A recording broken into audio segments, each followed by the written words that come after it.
Okay.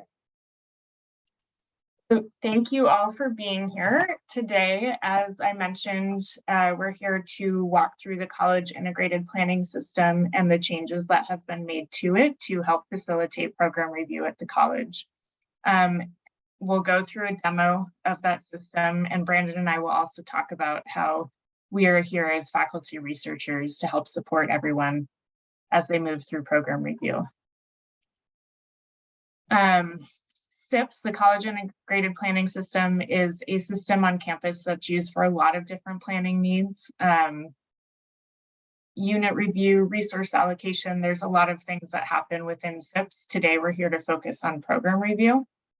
So I'll let you know where you can find those other items in CIPS. So in spring 2020, just as a historical review of the recent program review changes, in spring 2020, the Institutional Effectiveness Committee started redesigning program review in CIPS, as well as implemented a staggered program review cycle. So that's this new cycle wherein every program undergoes program review every 6 years on a staggered basis. And what that means is not every program is doing program review at the same time. And this really helped us in the Research and Equity Office be better able to provide one-on-one support to programs and work very individually with folks who are moving through program review. And we think this is a huge asset. And it's something that we'd love to continue to do with all of you who will be moving through program review in the future. The changes that happened in that 2020 year were presented to the Academic Senate in the fall. And then we began to pilot them. There's been quite a few programs who've moved through program review under the new system at this point. We'd like to thank all of you. Some of you are here for helping us out, providing really helpful feedback. And we've actually been able to continue to make changes based on that feedback. So our hope is that program review at this point continues to be an iterative redesign process and something that is really reactionary to programs and helps programs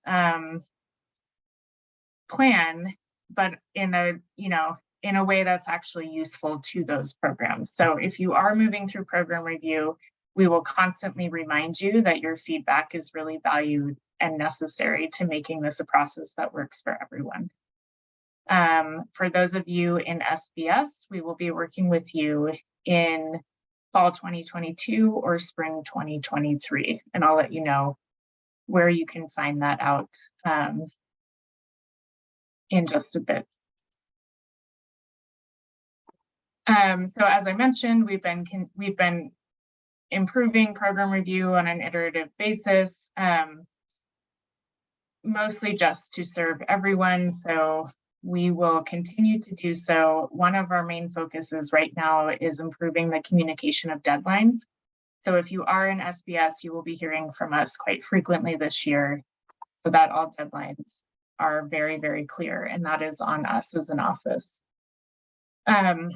We will also continue to serve programs individually. I cannot emphasize enough how useful this has been, how much Brandon and I have learned alongside programs, and how much more efficient we can help programs complete program review so that it's not a daunting task and it's one that's truly useful.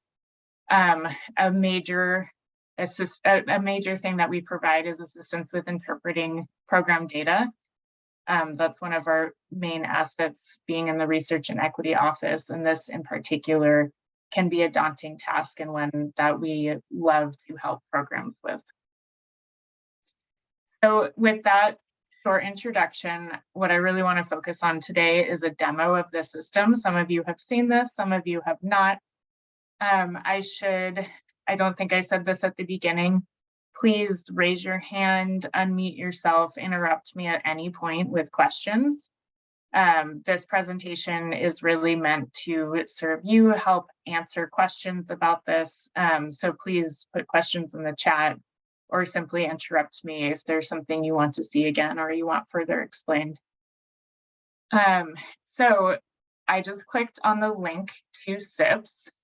Let me throw this in the, oh, thanks, Brandon. Brandon has thrown the link in the chat for those of you who want to work alongside of us.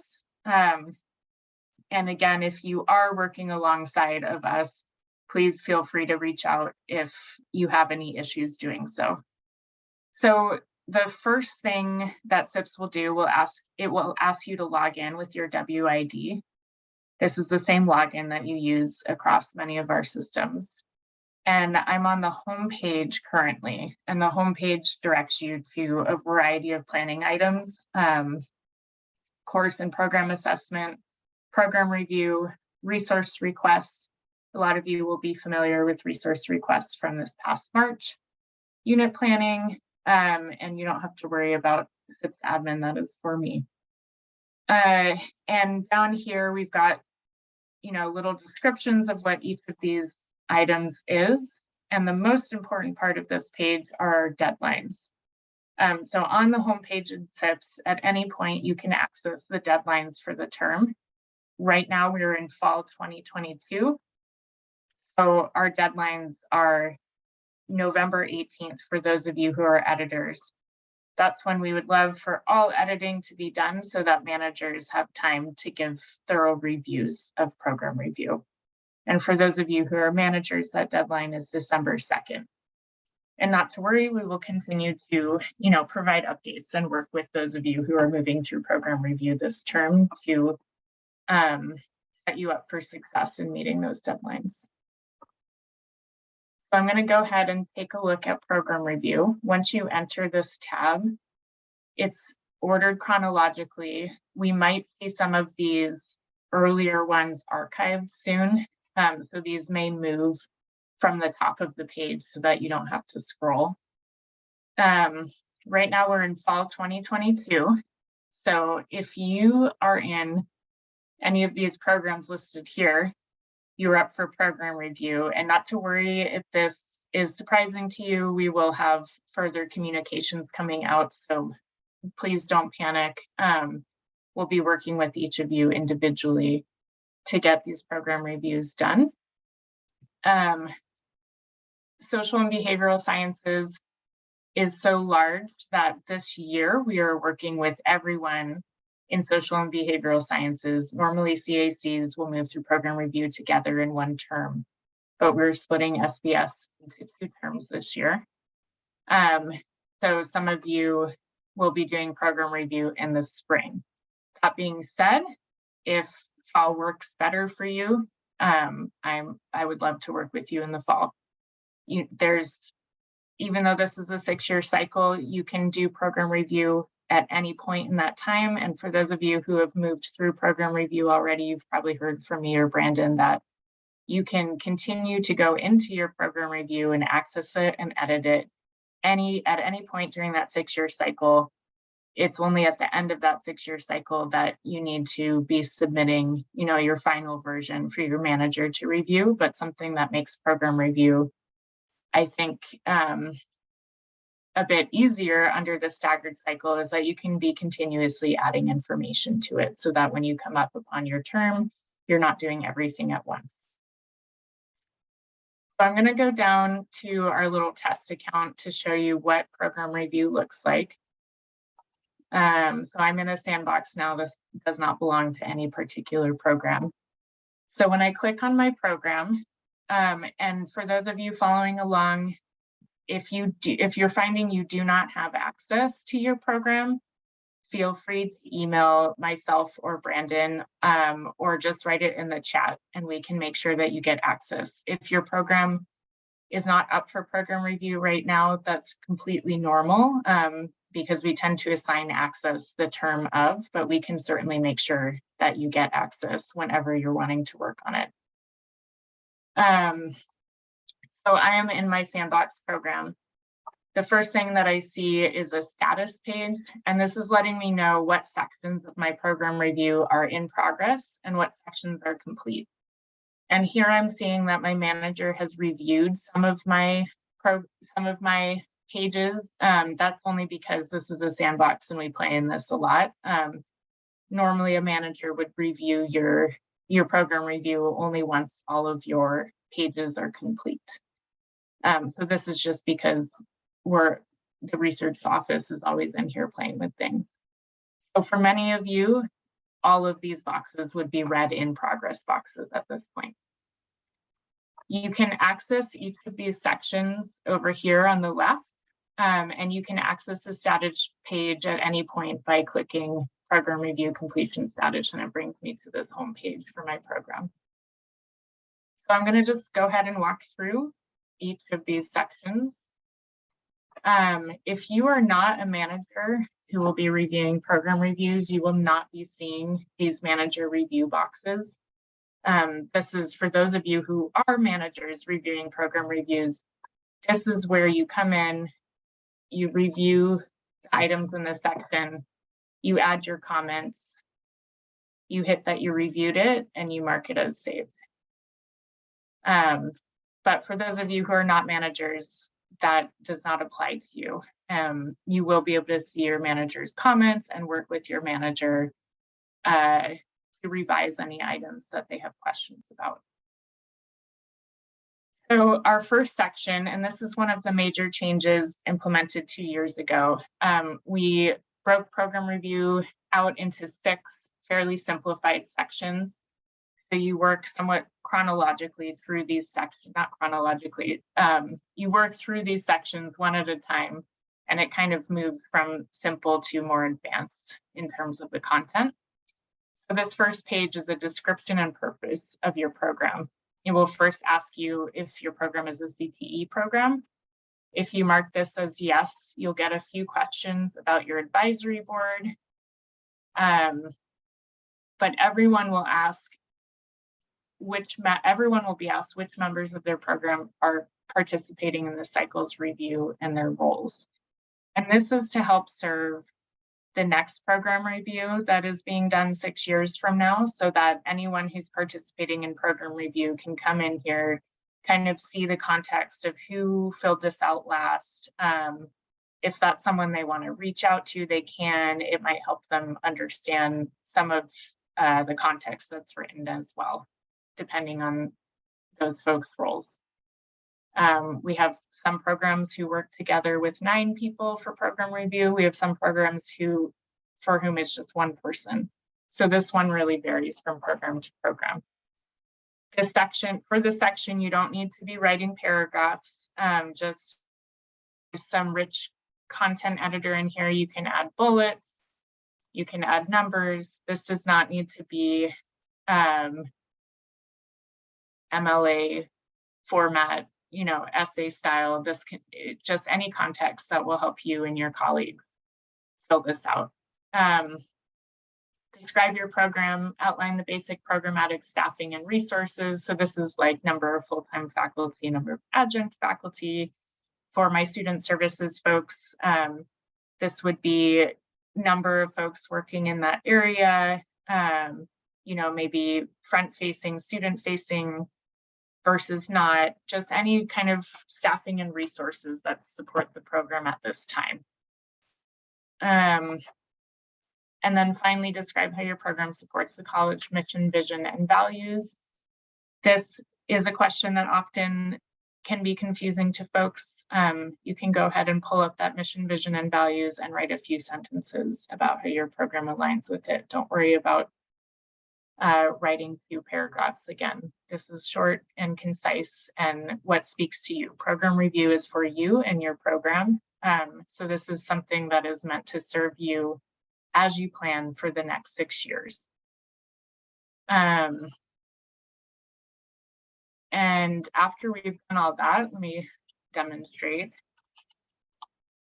If you have context in every box, always hit save.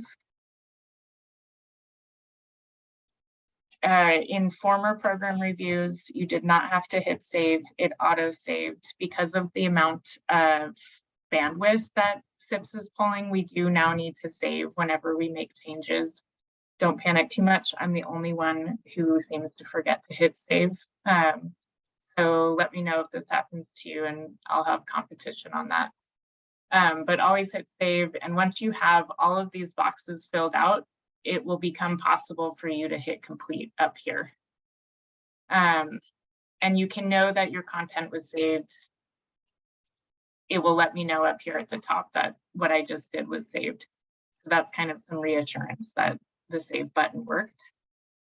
And now that I've finished section 1, I come back and my section is now complete. And we also reviewed that together as from the manager role, and the manager role is now reviewed as well. So that's kind of a demo of our easiest section of how fast that can be to complete. We'll move through some of the other items that are a bit more complex now, but more or less the same process applies to every section of program review.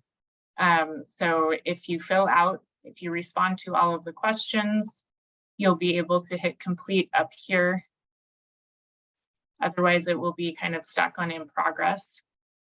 And then after all of your sections are complete, the manager will have the opportunity to review in December. So for section 2, we're moving on from a program description into findings from your outcomes assessments. And at any point, if you're wondering what the purpose of a section is, you can come up to this orange box and it kind of explains what we're doing. Please reflect on your outcomes assessments and some basic instructions. So for this section, we'll want to make sure that all of our courses and programs have been assessed in the past 6 years, because this section is basically a summary of those and any learnings we have from our assessments that we want to incorporate into program planning. So if we decided in our assessments to add or delete courses or to change curricular items, that can be incorporated here. And we have evidence for the actions that we'll be taking to serve our program and our students. So for this section, we have our outcomes assessments linked up here. We can go ahead and click that link. You can also always access them under the assessment tab in SIPS. I'm not going to spend much time at all on assessment because that is a separate process. If you are going through program review and your assessments are not complete, we can certainly help you work through that. And Rhonda Farley, our SLO coordinator, is always available to help you work through your outcomes assessments. But just to show you what assessment looks like in SIPS, this is the home page. If you're an instructional program, you'll use these links here.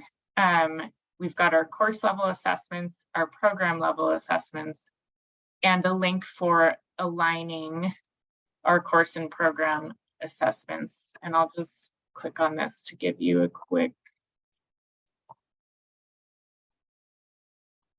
view of what this looks like. So for each course, we'll be able to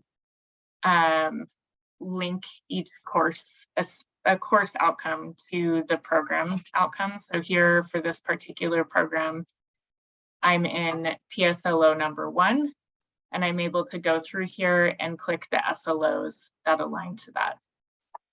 Don't worry about this too much right now. We are focused on program review, and this is something that Rhonda, Brandon, or I can help you with in the future. So navigating back to program review, what we do here is there's only 2 questions, and this is an item of major feedback that the committee received in the past. It felt somewhat redundant. In the past, we asked folks to complete their assessments and then to summarize essentially each course and program level assessment. And in this new version of program review, there are only 2 questions. The first is, now that you've completed all your program level assessments, please describe your general findings and any intended changes. And the second question is, now that you've completed all of your course level assessments, please describe your general findings and any intended changes. So you can see why completion of those assessments is necessary in order to summarize those assessments. But basically these questions are asking you, like, now that you have done those assessments, what are your main takeaways and what are the assessment takeaways that are important to the next 6 years of planning for this program? And we can certainly help with you on an individual basis to kind of go through those assessments and notice, help summarize those for you. So never feel like any of these sections you're on your own. If you're feeling overwhelmed, please reach out. And I will emphasize that way too much because of how important it is and how much feedback we've gotten that it does help simplify the process. So please never feel like you're alone in doing this.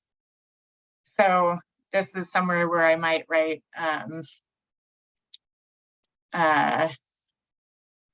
archive X, Y, or Z,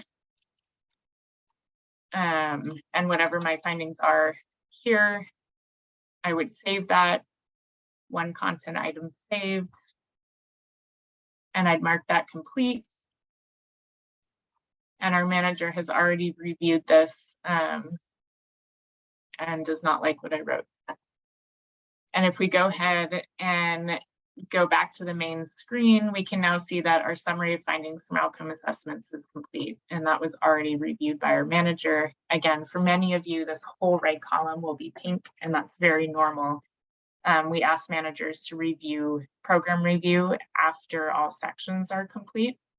So once this moves into the manager's hands, this left column for the program should all be green and complete, and the right column for the manager would normally be pink. And as the manager moves through that, they turn green and reviewed. So outcomes assessments is one source of data that we can draw on as a program. Another source is some of our quantitative and qualitative data sources that come out of the research office, or maybe even your programs. If you do any program level surveys, if you have any external accreditations, there might be data necessitated through those accreditations. There are a lot of different sources that we can use for planning on a 6-year basis. So one of those sources that we have are our wonderful data dashboards developed by Paul Mines, our IT business tech analyst. And he's done a great job actually integrating these directly into program review so that you don't need to go click anywhere else. We've got data sources right here for you. Our office is actually having another flex session later today about walking through these data tools. So I'm not going to spend a ton of time on these. And again, this is a section that Brandon and I historically work very closely on with programs. So we can help you navigate these data dashboards. Our flex session later today will provide information on navigating the data dashboards. And another source of information for navigating the data dashboards is our data literacy project, which is a Canvas course that Brandon and I offer every year. And that's for those of you who want to dive deep into the subject of data literacy. So for now, I'll say that our dashboards are embedded here. There are many different self-paced ways that you can find to navigate these, or we can set up a meeting and go through them one-on-one. The first, for review program data, we have different topics. So we've got enrollment, course success, degree and certificate trends, CTE data, and data conclusions. And if you are in a student services area, some of these dashboards will serve you. So if we go ahead and select, we can select a program, but some of the dashboards may not serve you, and that's okay. There are a lot of different data sources. And again, Brandon and I are a great tool for strategizing on what data to pull from as a program. So for enrollment trends, we can go ahead and look at an academic program And I'm not going to dive too deep in this demo because we do have a demo coming up and can serve you individually. But here I might say generally this first question is asking about the program's overall enrollment. So I might say enrollment has been growing since we moved back to in-person instruction, something along those lines. And then we're able to disaggregate representation in the program as well as at the college, and notice any trends there. Like my program tends to serve more male students than college-wide. And then our last question asks us to kind of brainstorm about what factors, programmatic, institutional, or external, might be contributing to any underrepresentation we see within our program. And for this question, you can use, your knowledge of the industry, your knowledge of the institution. This really relies on your thoughts, and something we come across often is folks who are maybe uncertain, and that's okay. Putting what your thoughts are, relying on any data that you have, and putting your best effort into that. Brandon and I are always available to help you walk through what you think might be happening in the data. And just, I'm going to select programs at random here. This is a random selection of programs, so this is not representative of any one program, but we can see kind of an example overall that, right around pandemic times, enrollment started to flatten out. And we can go ahead and disaggregate these data as well. And this is showing us our proportion of each of these groups of students. Each bar represents a term, so we can notice any trends. I somehow selected a group of programs that doesn't have any really obvious trends. That's in our white students, we see some decline in enrollment over time. And something else we can do is compare it to the college-wide, which is what this question is asking us to do here. And this is showing us a percentage point gap for the selected demographic. And this takes their representation in this program that I've selected and subtracts it from the representation college-wide. So this is basically showing us the difference between enrollment in our program and at the college. So for some groups in this particular fictitious program, we're seeing that they're enrolled slightly less in our program than they are college-wide. -3 is not a huge gap, though it looks huge because of the scale of this graph. And then for other groups of students, we're seeing that they're more enrolled in our program than they are college-wide. So that is my short. I said I wouldn't walk through that too much, but I wanted to give kind of a demo of how we might use this dashboard to answer the questions below it. I'm always going to save my work again. And I'll move on to course success trends. Right now, we're looking at the entire college course success rates over time. We're seeing a slight dip in fall 2021. We can also add spring in there. And we're seeing just below 70% overall college-wide course success. The question for this tab, once you, Professor Torres. Yeah, thank you, Katie. I'm wondering if managers, when they're reviewing the program review, if they can see the graphs that you're just showing us, or do they just see the conclusions? That's a great question. Yes, you also have access, managers also have access to the graphs. And managers might be interested in doing a slightly different data review where they're more focused on program-wide. They might be interested in diving down into each program just to see if what they're noticing differs at all. It's meant to be a collaborative process. So it's not, this manager's really historically have been there to help add to program review. But that's kind of based on each manager, how they want to do it. I've definitely worked with managers who are more CAC focused and managers who are working with individual programs. It very much depends on the CAC. But yes, the short answer is managers definitely have access to all these data as well. And by the nature of their role, I kind of demoed how you can look at multiple programs together. So if I was the manager of the fictitious program here, I could look at all of my programs together, or I could look at just one of them. Yeah, thank you for that.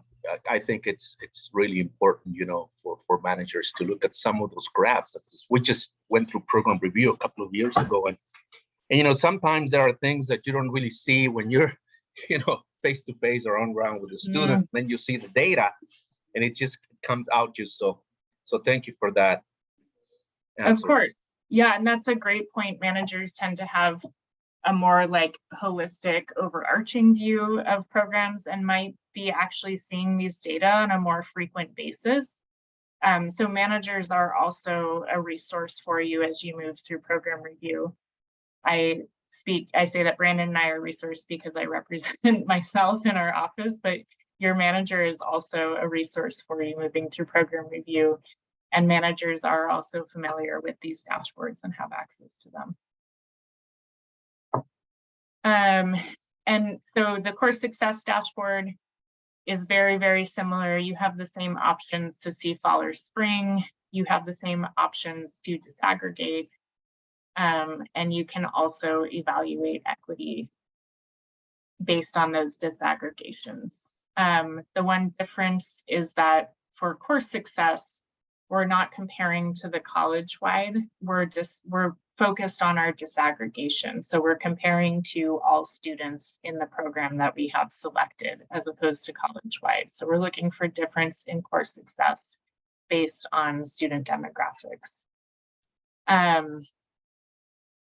So our first question here is any trends in course success? And that goes back to, declining, increasing, any particular terms where we're seeing a spike or a decrease, and we can kind of hypothesize about, oh, that's that time that we didn't offer these 3 classes, or that's that time that we had 1 adjunct teaching.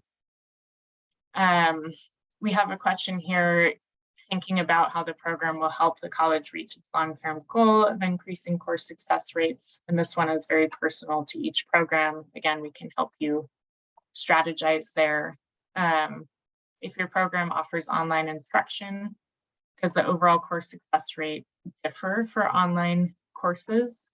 And that is available to you as a disaggregation.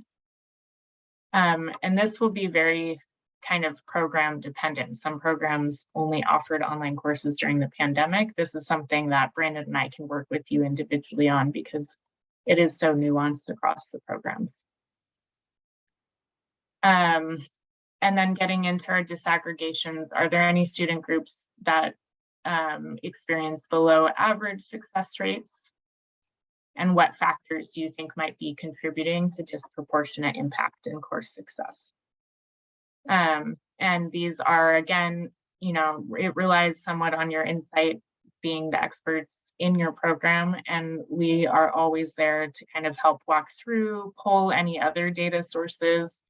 Some folks take this as an opportunity to look for external research about serving students, and we are always here to help with that process.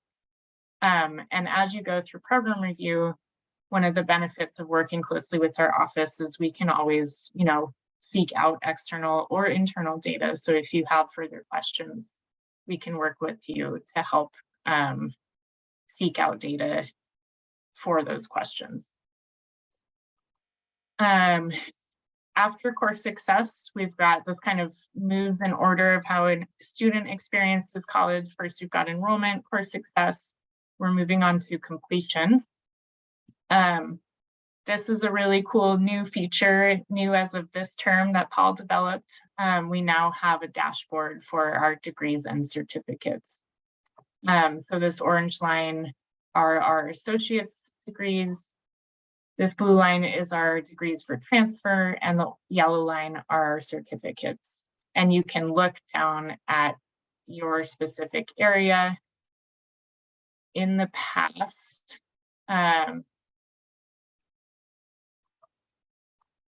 because Brandon works with me, I don't want to pick on anyone in the room, so I'm picking on Brandon, and I'm just going to pick math. In the past, we only had a PDF available of this, and what this is allowing us to do is to actually visualize it, look at specific degrees, and also disaggregate. So you can come in here and do that for your programs. And I think we have simple questions here. What trends do you see in awards? And is there any disproportionate impact experienced by students? Once we go, I'm going to deselect, hopefully, by clicking on the entire in college. To answer that question, we have the same disaggregations available. We can select one, and it will show us the number of total awards over time. And we can also do the same thing where we look at equity. This particular table is a bit more complex because it's hard to evaluate equity inside a program. We'll talk more about this at our later presentation. This is based on majors in a particular year. And our office is certainly a resource for help in analyzing the equity in degree and certificate earners in your program. For time, I'm going to move on, but again, we are always available to help with this page, and we have a session later today that will dive more into the details of it. If you're a CTE program, we selected that on the first page, so we're being asked CTE questions. We have a few Chancellor's Office provided resources for that. And you may have seen all of our pages have this option to upload a file. So if you ever have a data source or a resource already kind of built out to avoid redundancy, you can say, see the attached file, or if you just want to support something you're saying, you can attach files there. And then our final tab in the data review are our conclusions. So do you have any other sources that you want to use? How do you intend to respond to the equity gaps given the review of your program data? And again, you can upload a file if you so choose. I just added something, so I'm going to save it. Again, this does not auto-save. And this is a good example. I think I'm done with my data review, but I can't mark it as complete. So that's telling me that something is not filled out. I'm going to go look for what that is, make sure I didn't miss anything. I missed a lot of things. And I'll go ahead and mark everything as saved. And now I can mark this section as complete. When you do hit complete, it does, that's the one time it auto saves, and you see that reflected with the one content item saved. So now, even though I have 3 sections left, I really only have 2 because one of them is to review my responses. In sections 4 and 6, we're really getting into the program planning part of program review. So this is where we're presented with previous resources and strategies that we've inputted at some point in the program review process. Section 4, impacts of those strategies, resources, and external factors, is focused on prior inputted resources and strategies, and section 6 is focused on any new ones that we have to add. So this section will have us review all of our resources and the strategies they're supported, and either leave them as open, closed, obtained. Whenever we mark something as closed, we'll get a dialog box asking us how it impacted our program.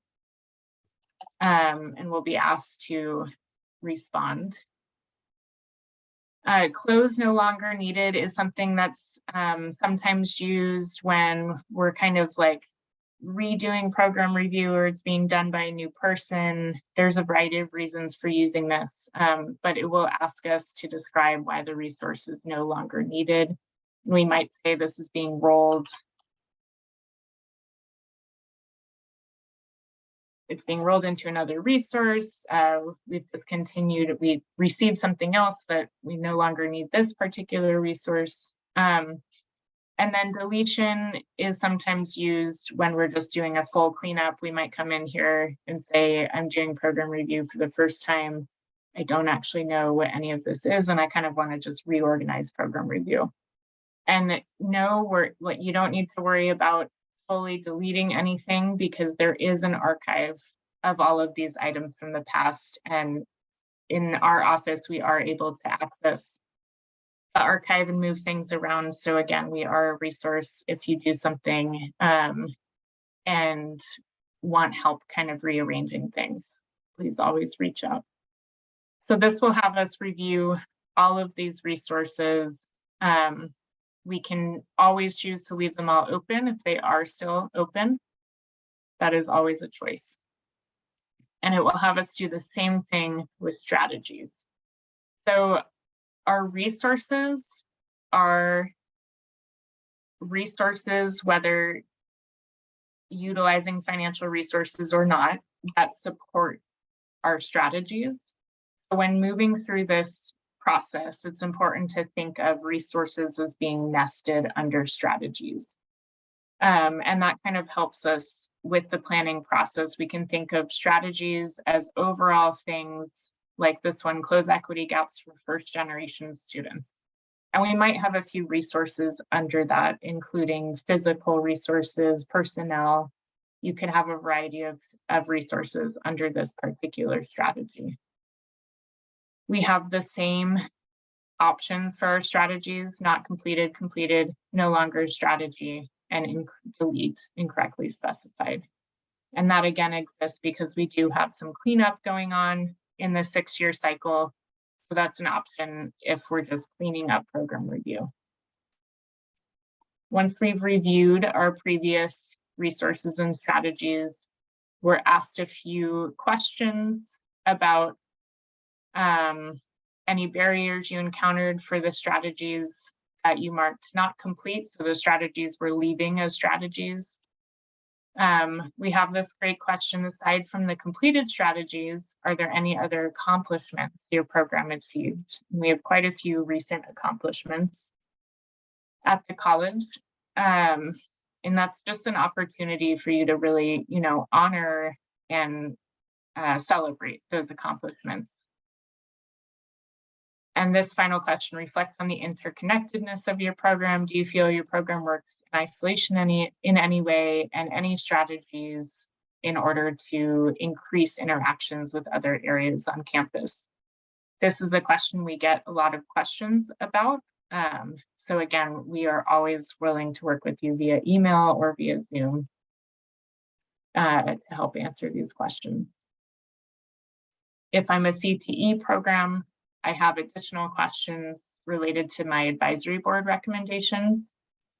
And then we have a final section about external factors and conclusions. So what challenges and external factors have impacted or currently impacting your program? We have a big one called COVID-19 that has impacted many of our programs, but there might also be other external factors that are impacting your program. And given the challenges and accomplishments described above, how do you intend to respond as a program? So that is our review of our current strategies, resources, and external factors. Once we've done that, the next section is to review our responses. And this is just a holistic overview of sections 1 through 4. We'll scroll through this and make sure that we didn't miss anything important that we wanted to say. And then we'll be able to hit I have reviewed my responses and I'm ready to move on to the next section. So if we go here, we're now seeing we're almost done with program review, and all we have left is the planning for the future piece.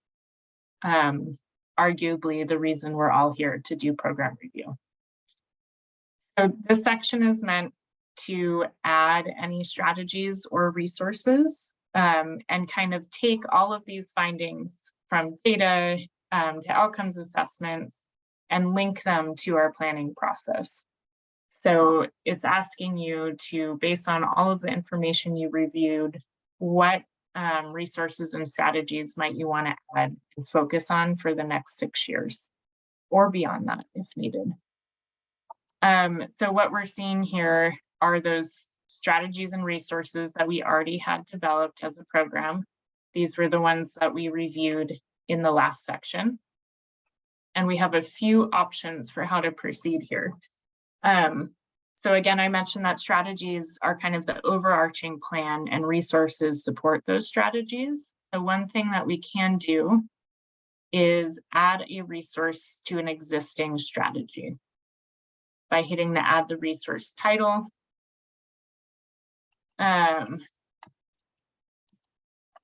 We type out a description of how this resource helps serve the strategy. And then this is something that is really, really important for the resource request process. You'll see here one of the changes we made was to make it really clear what items get piped through the COB cycle. So if we are making an IT request, this goes through the IT process. If we're making, Brandon, help me out. Do you know what FFE stands for?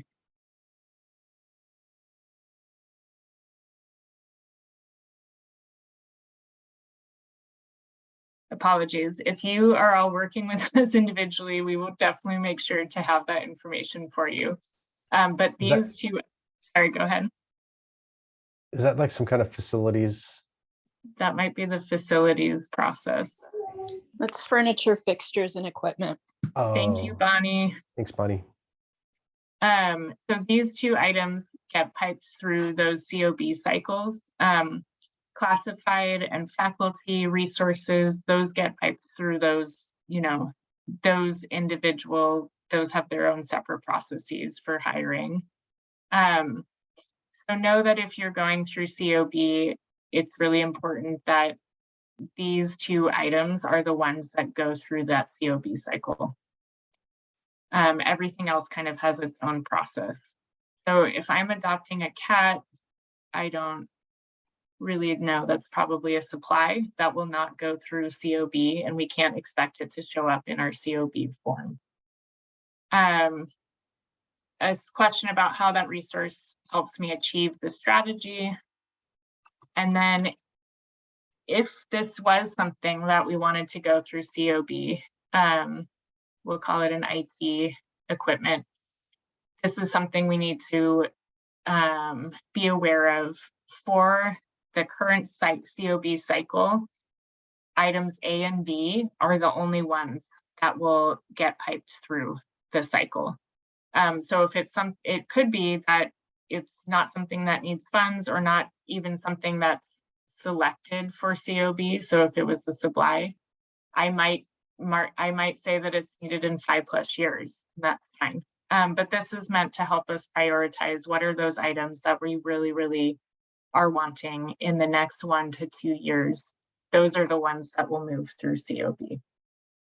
And then this is a new resource that's needed, and this is open because it's new. Don't worry about this gray box. So I'll go ahead and save this new cat resource, and we can see that it comes in here.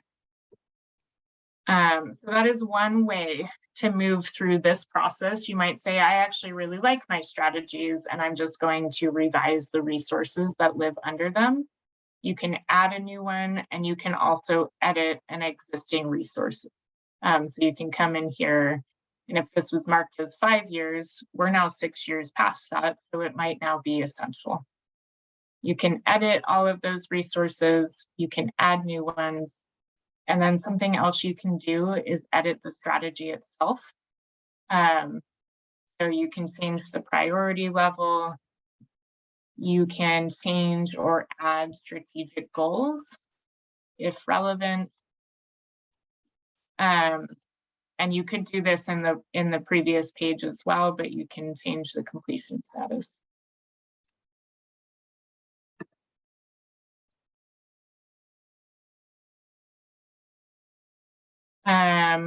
Okay, so we've now seen, we've kind of looked through all of our strategies, made the revisions we needed, added the resources that we've needed. This is kind of our final look at planning for the next 6 years in light of all the data that we've reviewed. We mark this as complete, one content item saved, and we as a program have now moved through all of the sections of program review. We can now inform our manager that we're done, and the manager can then come through and review and provide any feedback. Perfect segue. So for this particular term, the deadline for program review completion is November 18th. And what that does is it gives our managers 2 weeks to comment on completed program reviews, and it gives some time for final revision before the end of the term.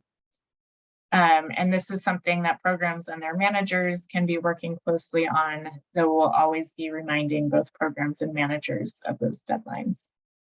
At any point, you can go to the CIPS homepage as well to check the deadlines, but be prepared from some emails from me about the deadlines.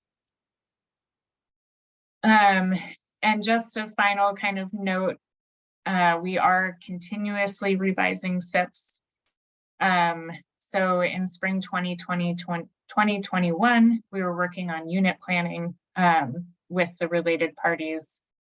And for the future, we're looking forward towards revising assessment planning, strategic planning, unit planning beyond those resource requests that I was just talking about. So the non-COB items and our facilities requests. I know that there was some work done with the facilities team in spring on that. So that's just to reiterate that this is a really iterative process. So as you're moving through it, please continue to communicate with us, send us an email, tell us in person.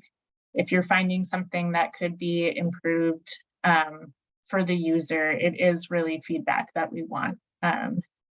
And something that helps us as a college just make this process more useful for everyone and really serve our planning needs.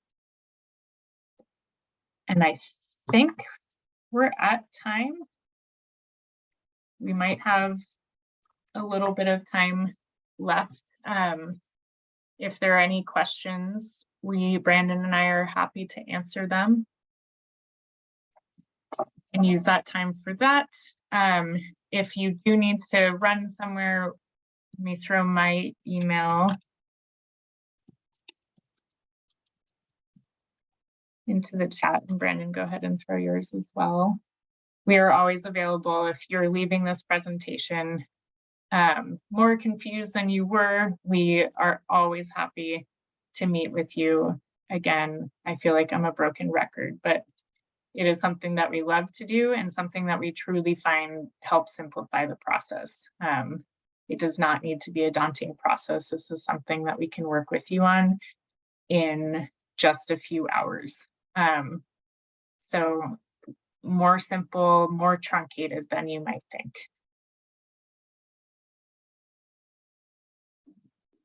Thanks, Bonnie.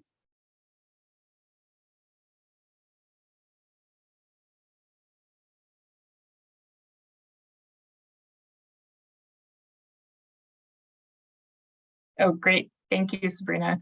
Sabrina threw in the chat the link to our future presentation later today on the data tools. If you were looking at those data dashboards, wanting more of a walkthrough of them.